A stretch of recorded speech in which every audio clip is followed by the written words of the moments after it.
दीना कबरहिया बरहियो ना बीतेला हो।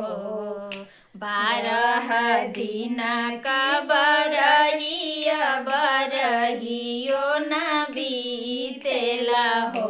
ललना खिड़की के राही पियवा झाके देखत मोहिया लागेला हो।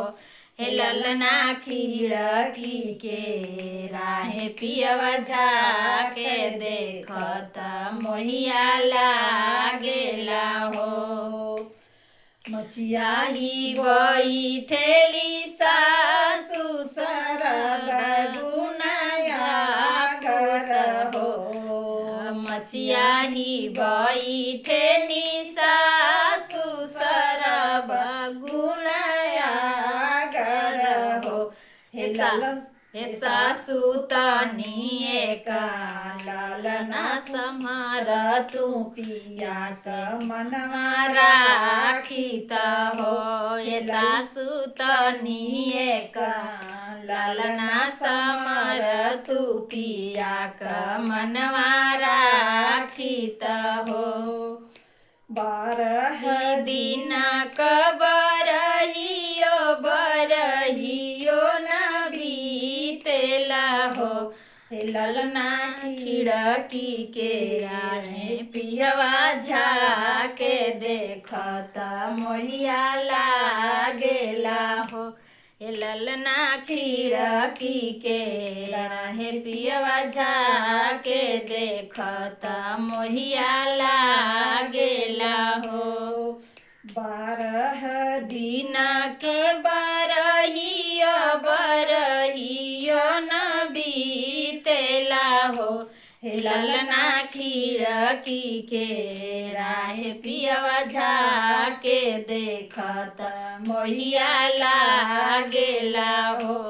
ललना खिड़की के राहे पियवा झाके देखत मोहिया लागेला हो।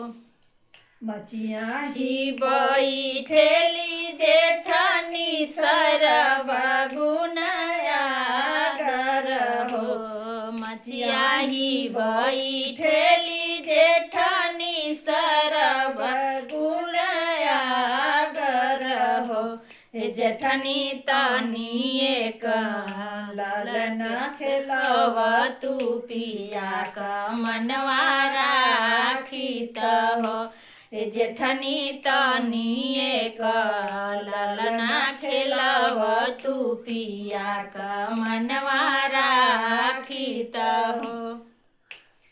12 दीना कबरहिया बरहियो ना बीतेला हो। 12 दीना कबरहियो बरहियो ना बीतेला हो। ललना खिड़की के राहे पियवा देखत मोहिया लागेला हो। ललना खिड़की के राहे पियवा झाके देखत मोहिया लागेला हो। राम रसोईया में ननद सरब गुनाया दर हो।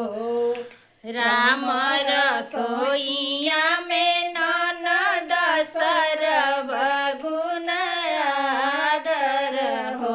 हे ननदा तनिए का तू भतीजवा पिया मनवा राखित हो। ननदा तनिए कथम तू भतीजवा पिया मनवा राखित हो।